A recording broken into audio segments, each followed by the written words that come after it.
Tell me a little bit about when your family came to Evanston and how they got here. Well, my mother was born here in 1910. My father came here from Arkansas when he was about 14 years old, and had been here ever since. My grandfather and them came here about 1903, and From where? South Carolina.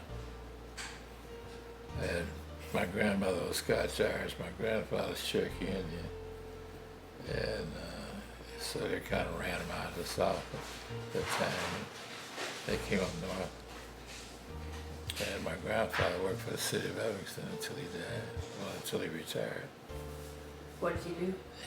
He actually worked where they, in the incinerator where they burned all the garbage at. Oh, wow.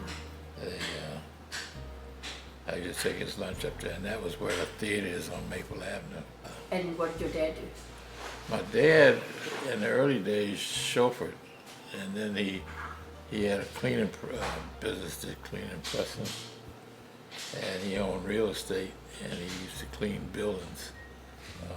At night when these office buildings were closed down, he had a crew of guys that go in there and clean them up. And your mom? And my mother was a housewife, did volunteer work. She worked for Head Start. When it first got started, she was on the board there.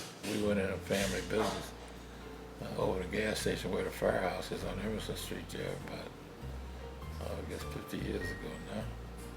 So your family started the gas station? Right, the Mobil gas station. And Mobil built it, we bought it from Mobil. We were there in about 56, maybe before that, about 1950. I had that when I went out there where TJ Maxx is on the Golf Road in East Prairie, and then we had cabs. We bought Best Cab from not Best, but Better Cab from Joe Davis. Years ago, most of the guys that were cab drivers used to be chauffeurs up on the North Shore. When I was a kid, you come down Sheridan Road or Green Bay, and most of the cars you see coming from up north were black drivers. People hired them as chauffeurs. Help was cheaper them days. You could get a person for $25 a week. And they didn't have gardeners like they do today running around. So family had their own gardener, their own first maid, second maid. Every child had a caregiver and a chauffeur. So family might have 8 or 10 people working for the family in one of the big homes up there. And where did you live? Well, I was born on Darrell, 1920 Darrell, right off of Emerson Street, at my grandfather's house. And You were born at home? yeah, and my grandfather's house. And then later on, my father bought a 3-flat building on Garnett Place, and we moved there. And that's where we was raised. And we left there. I bought this house. When my brother left, he bought a house on Fowler, and my sister bought a house on Gray. I've been here 57 years, and so it's been a while. And where did you go to school? Elementary? I went to Boston School at first, then I went over to Noyes School, then I went to Nichols School, and I went to Evanston High School. How did Boston that School shape is a predominantly black school. Only a handful of white people went there that lived it. In the old days, up in the 2100 block of Darrell and Jackson and Dewey, there was whites all up in there. So those kids went to school over there. But mostly blacks. What year were you at Foster School? I graduated from high school in 46, and so we back up to come out of Nichols School in 42. So I was at Foster School in the 30s. Yeah, Foster School was a nice school, and it was, kids, neighborhood kids. Like one big family. Everybody knew everybody. Evanston was a town that pretty much they might not know your name, but they knew what family you come from. And when Foster closed, how do you think it affected the community? Well, when Foster closed, they had a fire over there, and they moved the kids to different schools. Then they started school integration. Greg Coughlin came here, they hired him to integrate the schools.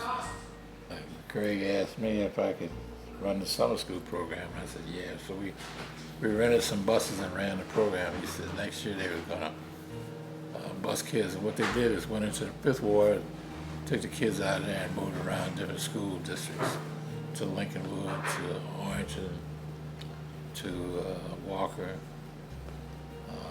Lincolnwood, Skokie. Yeah, it's the Skokie area out there. So we did busing for 44 years and started a bus company, Robinson Bus Company. So your bus company started at the start of integration and because of integration. Right, and that's what busing across the country started. School busing was doing busing in a lot of places because of the distance of kids away from school more than a mile and a half.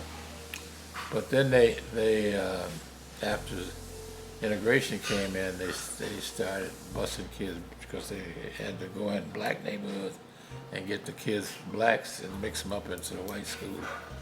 So and that's what they did here. They went in the Fifth Ward, where the predominant blacks stayed in the Fifth Ward. This is the Second Ward. But Emerson Street is the Fifth Ward. And then all the kids that went to Foster School got sent around to all these different schools. And do you remember what kids felt like at the time? So you were an adult by then. Yeah. Do you remember what kids felt like and what families felt like when Foster closed when they had to get on the bus? Well, you know, people had a loyalty to Foster, the blacks did, because it was good to them. After it got started, some families didn't like it, and some families did like it. Racism is around today. Oh, yeah. When I came along, you couldn't eat in the dime stores, as an example, or go to any restaurants around. If we had parties, they'd have to go to the south side to have parties. We'd have to go to the south side to a nice restaurant. There wasn't no nice restaurants around. I remember at the high school, I was the first black to go in the MTC at the high school. MTC, they had a military training school out there. That was years ago. And so what happened was my father was working for a family down on Mary Avenue. And my mother asked them if we could use their address. And she wanted to move me to Nichols School. And so we went to Nichols School and used their address up on Ridge Avenue. Wow. But because of the address and location, they sent us an application for the MTC. And I said, oh, I don't want to go out with that. My mother said, yeah, you're going to go. So we went out there. And the commandant out there said, oh, we filled up. And she said, well, how do you got no numbers on these applications, and plenty of people filling them out.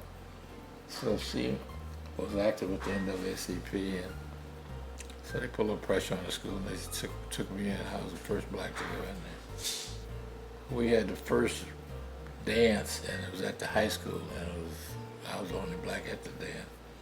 And there was another boy at the time in there, Hurston Powell. So my uncle had dropped us off at the high school with the girls with the formals, and we walked down Church Street to Cooley Cupboard, which was on Orrington Avenue. And we got in there, and the guys, they wanted to seat us down in the restaurant, so the kids said, they're here before we are. So we finally got into the restaurant, and they came over there and served us. When we came out, a policeman said, why don't you eat on your side of town? Well, our side of town only had a hamburger place over here on Emerson Street, a little place in there called Baines. And they sold hamburgers, pies, and pop. And it was a decent restaurant at the time.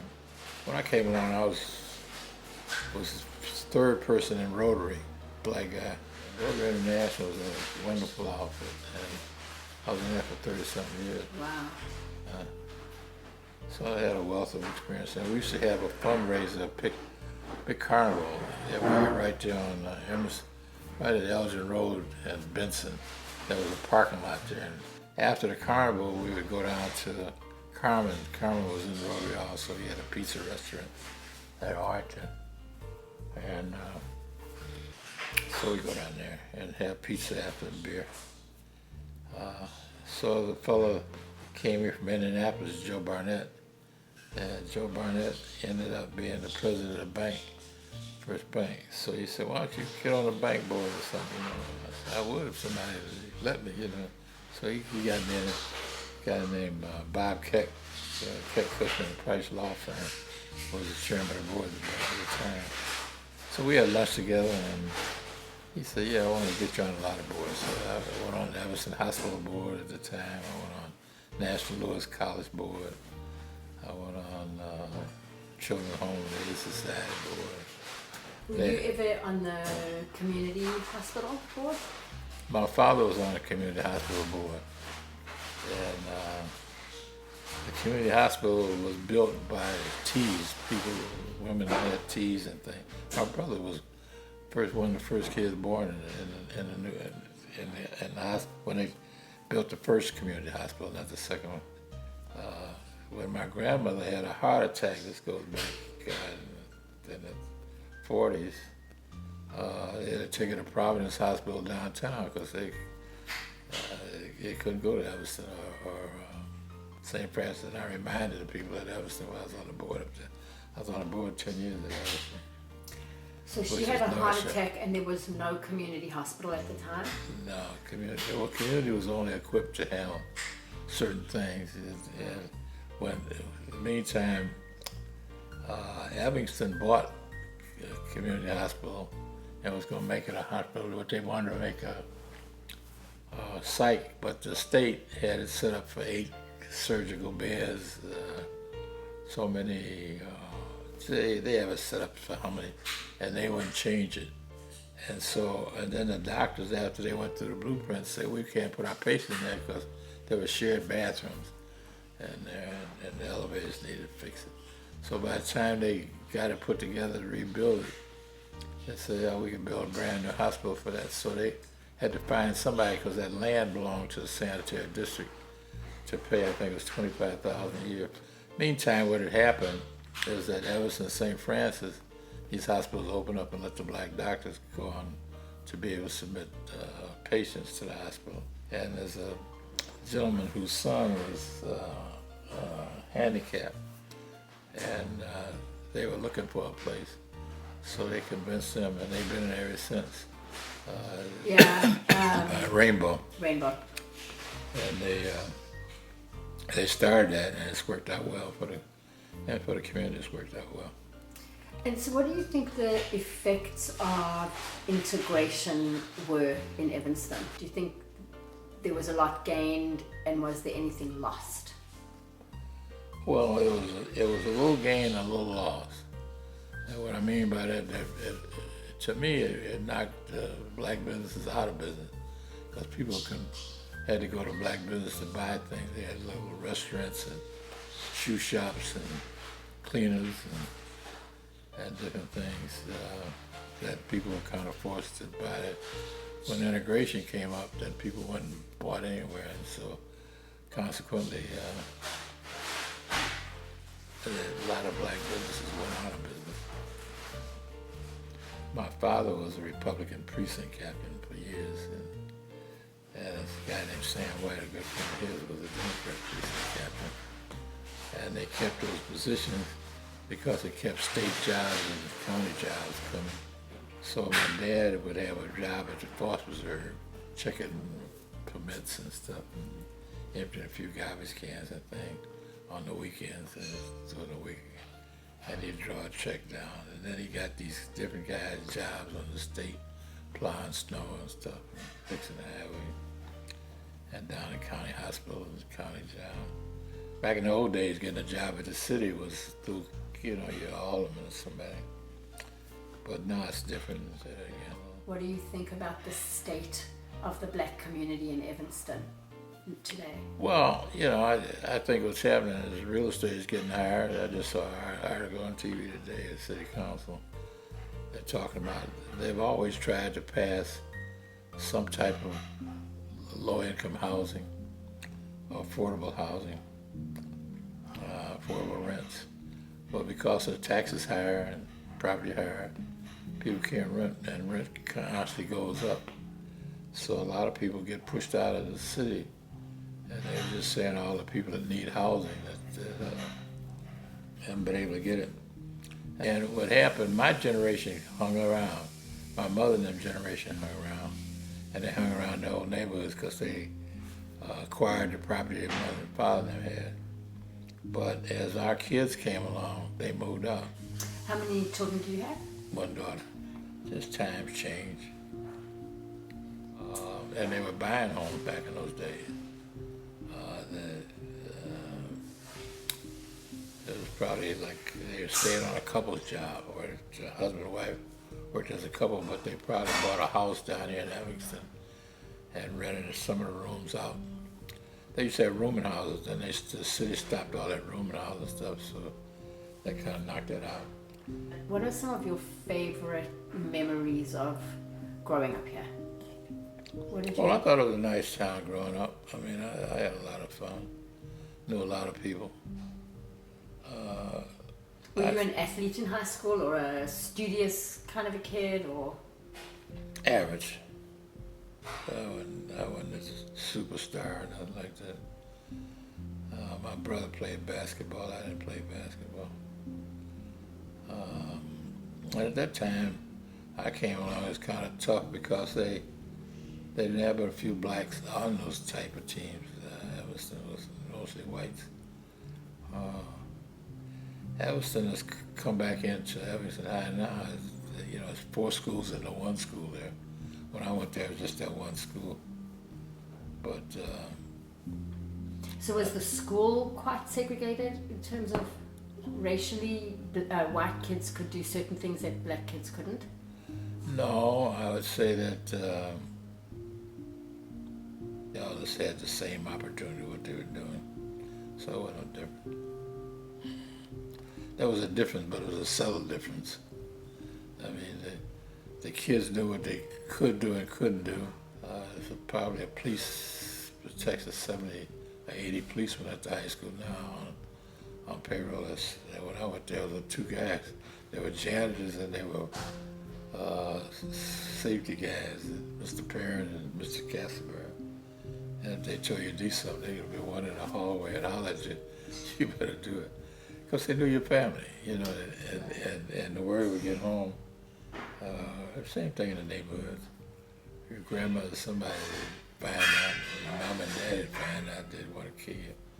So they made you walk a straight line. And tell me a little bit about the bus company. So was it the first black-owned bus company in the country? Yep, and the largest. Well, we sold out to a company called Durham, which was sold out to a company out of London, England, who leases Heathrow Airport and the trains running to Paris and London, France. I became president of the National School Bus Association and the only black in it. And I traveled all over this country and met a lot of people. So some brothers out of Kansas City who I used to buy buses from called me one time and say, "Hey, Leon, it's a group here from London that wants to buy your company." I said, "My company?" "Yeah, boy, my company." So we talked. He said, "Let me tell you," and I knew him pretty good. I mean, I was pretty good friends with him. Very straightforward guy, good business. Said they sold their company once and went back into business again. So he said, Laidlaw was the largest in the company that came out of waste management. They owned railroads and bus companies. They had probably 45,000 school buses throughout the United States. So he said, this company is a public company, but they can sit and write you a check, whatever they call it. Laidlaw would come in and price your company out $20 million. They give you $10 million in cash and give you $10 million in stock. Then the stock would go down. So a lot of people that sold like that didn't get all their money out. A guy named Bill Church was treasurer at Harris Bank. And he said, "Hey, Leon, let me sell your company for you. I'll put together a deal." So he marketed to the 4 largest school bus companies at that time. And these guys came in. They said, "We're going to buy your company," because they wanted. I was in Chicago, all up this North Shore, Skokie. And I did Detroit, Philadelphia, and Newark, New Jersey. I did the Newark Airport. So how many buses do you think you had at the highest? About 700. Started with 2. Do you feel proud of having started something so big? Well, it was a kind of a fluke how I got into it. But after I got into it, I didn't know nothing about it, but I learned it, and I liked it, and I like doing it. I like meeting the people. I leave every morning at 4 o'clock. Not every morning. I leave on Monday morning at 4 o'clock, catch a plane, go to Detroit, set up some meetings. Then I leave out of Detroit, maybe that Monday night or Tuesday, go up to Philadelphia, leave Philadelphia, go to Newark. I had motor coaches too. And then I was going out to LA because the Hudson General called me, and I did a partnership with them for the airports. They did Kenneth LaGuardia and the World Trade Building. We used to have lunch up on the top floor there all the time. So what? After high school, what did you do? I went to college, Where did you go? Western State. And then did you go to the army or no? Yeah, I was in the Army for 2 years. And when I came out of college, I went to the Army for 2 years. And what did you study in college? Just general courses. As a kid, you don't tell you're going to be doing. So you basically just got into the business of, you had no business experience. Nah, well, I always liked business, and was always around people that was in business. My father was in business. I mean, he believed in doing a lot of different things to make a living. I mean, he came along, it was tougher and you make the money that you made today. I mean, he used to have a catering business that he'd work on weekends, and they'd cook big parties. And I'd go there at 10 bar and get $25 and a $5 tip. All the money I'd come home, put it in a jar, save money. My wife taught school in Selma, Alabama. When she was making $1,600 a year, mind you. And then when she came here at Foster School, she was teaching, and they was paying $3,600 a year, along with the Mayor Morton and Joe Hill and a bunch. If you're a black teacher, that's where you went to work at. And then later on, she went to National Louis and taught up there because my daughter went to school up there, and for 10 years. And then she came back to the district, and she retired from district, and she taught 40-some years. Wow. Now she has Alzheimer's, and she had a stroke. She was up in the rehab up in Wilmette, one of the centers, for a month, and she's doing pretty good. So she's at home now? Oh yeah, she's upstairs laying down. What kind of involvement did you have with Family Focus? At one time I was on the board there, when Dolores was there. Bennett Johnson, myself, Bill Logan, Dan Phillips, Joseph Burton. I can't remember all the rest of it, but we were on the board, and at the time we were on the board, they wanted to sell Family Focus. Bernice's husband put up to $300,000, and he wanted to get his money out just before he died. And so they offered it back to Family Focus for the $300,000. And I tried to get the guys to let's raise $20,000, and I'd take them down to the bank and get a mortgage. Oh, they didn't want to do it, and they couldn't see. I said, the Family Focus should be owned by a foundation, and my position was that blacks could own it, and it's right there at Foster School, because you don't buy the land, you just get the building. And they could have made that thing work. I mean, I'm in real estate, and I know you could make it work. So would you say it would be a loss to the community if it was sold out of the community? Yeah, if the wrong person would get it, because I think the community needs it. So do you see Northwestern as being able to play a role in supporting Family Focus, or? Northwestern, as you know, is the richest of the Big Ten, and they built all the new hospitals downtown. They're also building this campus up over here. I mean, it's a beautiful campus.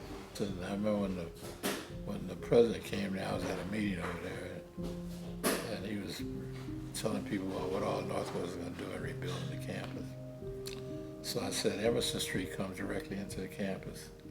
This is something Northwest can do to help Emerson Street to clean it up coming into the campus, He said Northwestern raises their money for Northwestern outside Northwestern. But see, they might have bought a fire truck now and then and donated to the city or something, but they haven't spent no real money with the city. Is there anything else you want to talk about? What happens, you interview people, and it's their side on what's going on. I'm 100% for it because these young kids coming along won't know what black people did this time.